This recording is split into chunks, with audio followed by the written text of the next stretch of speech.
Hey, what's up guys? Today we are out on a river in Wisconsin and we're going to be talking about my starting lineup for this time of year, which is early summer. It's a point in the year that we're all excited to fish, and I'm going to show you what baits I go out on the water with almost every time, with some variations of course. So I'm going to show you them in action, but we're also going to take the time to talk about when and where I use these so I can catch bigger river smallmouth. So if you've watched the channel for any length of time or seen any of my videos, you know that this is one of my overall favorite baits, but it definitely comes into play a lot during the early summer. I do alternate between a Whopper Plopper 75 and a buzzbait style bait with a swim bait, but for the most part this time of year I'm throwing a Whopper Plopper for a couple of reasons. The first reason is that I like to pause the bait a lot. So this time of year during the early post spawn, sometimes fish are a little funky, sometimes they're not going to go out and they're not going to be chasing at all. Instead you kind of have to hit them on top of the head and let the bait stay in the zone. They're not going to come out way out into the center channel and chase it if you don't make the right cast. So another reason why I like the 75 specifically is that it gives off a lot of water on pops. The 90, for example, is a little more streamlined. It's really good for burning across the water and getting those chasers, but in my experience, like, the weight of a 75 not only makes it easy to cast, but it makes a nice splash as it hits the water, and then those first two big pops that you give it really move some water and will at least attract the attention of a fish. Now it does depend on their mood. I'm not always going to be successful throwing a Whopper Plopper this time of year in the early summer, but on those days when they finally start to chase, or on those days where they'll hit something right above them, it's hard to beat a Whopper Plopper style bait.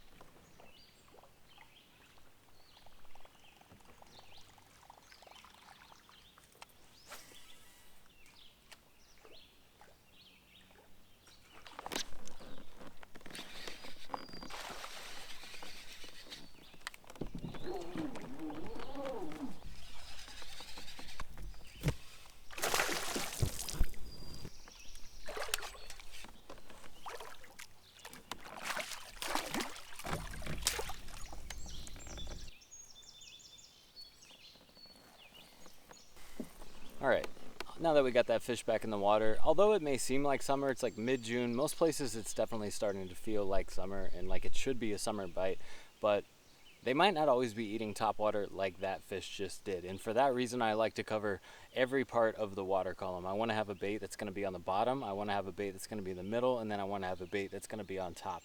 And if you keep that in mind, you can really adjust and customize the baits that you use to your specific river or lake, and then really be successful because you can figure out the bite as you go along. And that's kind of what we've done today. But for the most part, the fish are willing to eat the top, and we're using other baits to kind of follow up with the topwater bite as well.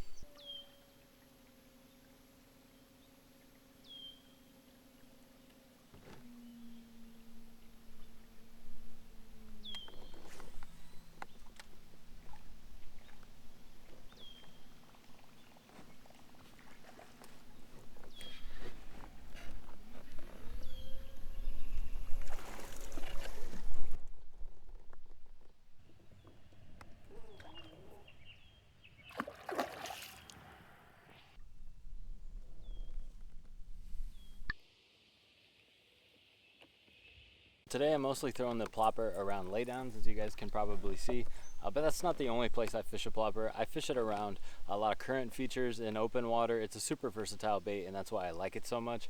But one thing you want to do when you are using a bait like this is figure out where the fish are in relation to the cover you're throwing it around.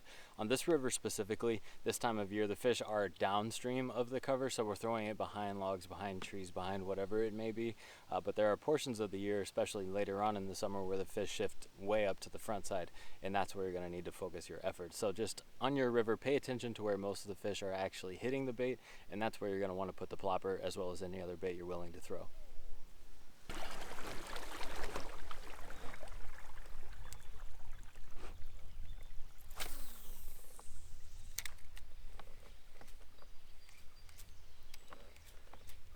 All right, now that we've covered the top of the water column, let's go ahead and talk about the baits I like for the middle. The first one I think is a little bit underused in the summertime, honestly, and that's just a good old-fashioned jerkbait.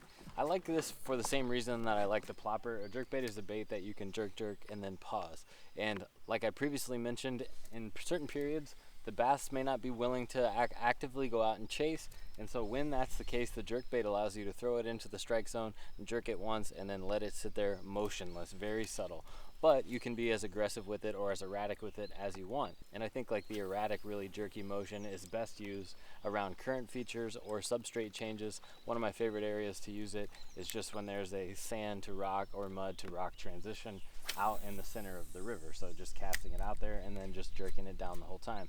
But in different situations, if you think the fish are in certain locations, you can definitely toss a jerkbait in there and just jerk it once and let it pause. Jerk it once, let it pause, and then you can get bit by those finicky fish that way too. And the jerkbait that I've got today is a Shimano World Minnow. It's got that little flashy thing in there. It's not the only jerkbait I use. I really like Vision 110s and Megabass X80 trick darters.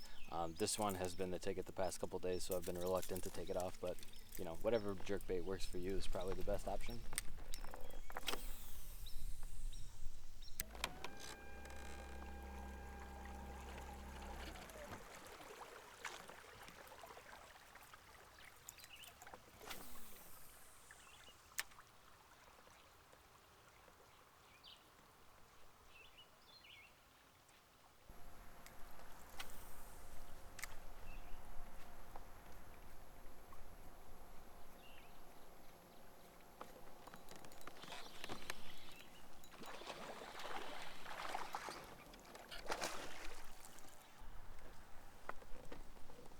It's a fat guy, fat bait fish eater.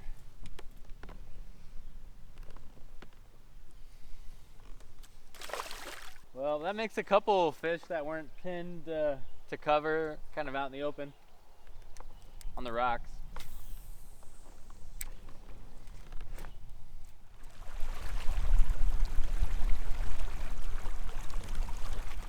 Alright, now that we've talked about the middle column with the jerkbait, I still want to stick with the middle column. I just want to have different options. So I want to have a Swimbait option of some sort. Right now what I have rigged up is a Miyagi swimmer by Beast Coast on an underspin. And I'm going to throw an underspin when I know I'm going to be tossing into like really thick wood cover with small little branches, big branches, and I'm going to have to go through, up, and over to the side, all of that.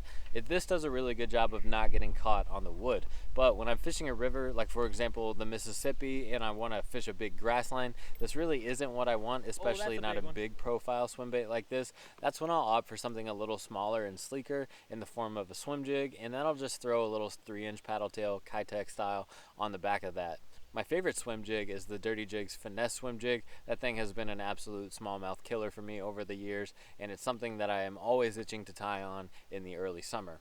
Outside of those two options, I don't throw other style swim baits very much. Sometimes I'll throw an open hook, but that's going to be in a place like Lake Michigan. It's not going to be in a river situation like this. If anything, what I'll do is instead of using an underspin, I'll just use a weedless swim bait hook with no flash, no blade, and pretty much it's doing the same thing. It's just a little more subtle, and I'm going to throw that in the same kind of areas around wood, thicker cover that I can't get a swim jig through.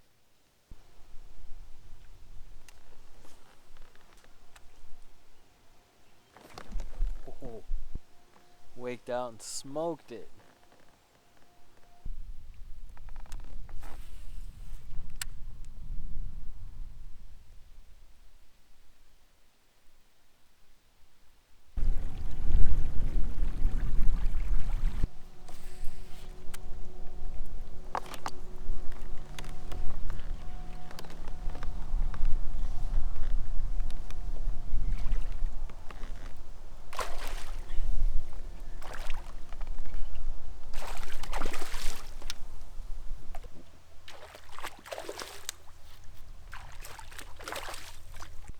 Not a very big one on that swim bait, so you definitely don't have to be scared of the size.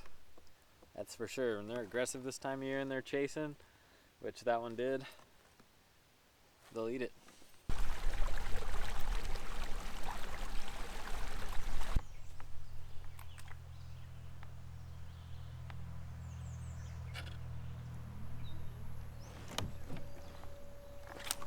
No! And lastly, guys, I want to go to the bottom of the column, and this is a bait that not only allows me to explore the bottom, but I also use it as a follow-up bait when I get missed on, let's say, the whopper plopper or a jerk bait. and that's going to be what I call the Colin Special. This is kind of just a Midwest finesse rig. Essentially, it's like a weedless Ned rig. It's nothing super fancy. I use an EWG. It's called a shorty jig head. It's just a weedless, extra wide gap jig head that's weighted, and I like throwing a big TRD on it. I almost always have two colors in the big TRD, and that's going to be the Deal or Gobi Bryant.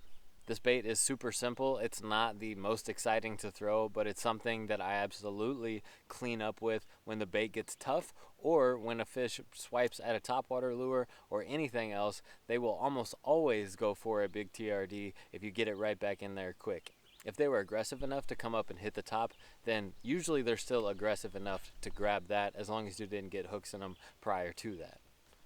And I'm not kidding, guys. I will take this bait anywhere and everywhere with me. I may change the weight of the head based on what the water conditions require, but when the bite gets tough, this is what I'm going to. When I need to clean up, that's what I'm going to. It's just an all-around solid setup, and you can drag the bottom with it and fish slow and do exploration that way. If I'm not going to have a big TRD on, I might have a craw or something, but in the summertime when the fish might be a little more bait fish focused, this is what's going to do it for me, because those bait fish colors really shine through, and it kind of just drifts through the water column. It doesn't have a whole lot of action, but I don't really want it to, because that's not what I'm using it for.